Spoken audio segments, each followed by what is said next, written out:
Salut, c'est Rosalie, journaliste pour ATM Radio, et voici les 3 nouvelles qui ont marqué l'actualité aujourd'hui en ce 18 février 2025.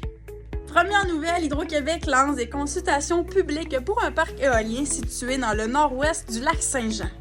Les discussions sont lancées pour ce projet éolien de 400 MW à la Dorée, situé tout près de la zone Chamou-Chaoun.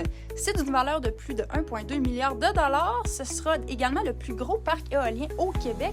Il faut aussi rappeler qu'en juillet dernier, Hydro-Québec a signé une entente avec la communauté Innu de Mastoyatch, la MRC du domaine du Roi, et la communauté de Yemontassi pour développer un potentiel éolien de, attention, 3000 MW dans le nord-est du Saguenay-Lac-Saint-Jean et en Mauricie.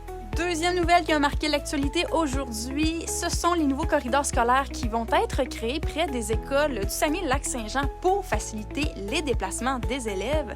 Mis en place par le CIUS, le but premier, c'est d'inciter les élèves justement à se déplacer de plus en plus à pied ou à vélo vers les écoles. Les corridors sont un projet en collaboration avec l'Université du Québec à Chicoutimi et aussi avec la table intersectorielle régionale en saines habitudes de vie. La SAC se joint même au projet pour faire connaître les différents tracés et dans le but d'assurer aussi la sécurité des enfants en offrant différents outils gratuits. Finalement, troisième nouvelle, on peut dire que le malheur des uns fait le bonheur des autres, et c'est bien vrai puisque les stations de ski font partie d'une minorité à se réjouir de toute cette neige que l'on a reçue cette fin de semaine. La température des derniers jours ne fait pas juste des mécontents, loin de là. Les stations de ski de la région profitent de la neige abondante pour amadouer tous les fans de glisse. Juste au Valinouet, c'est 12 cm de neige qui sont tombés dans les derniers 24 heures.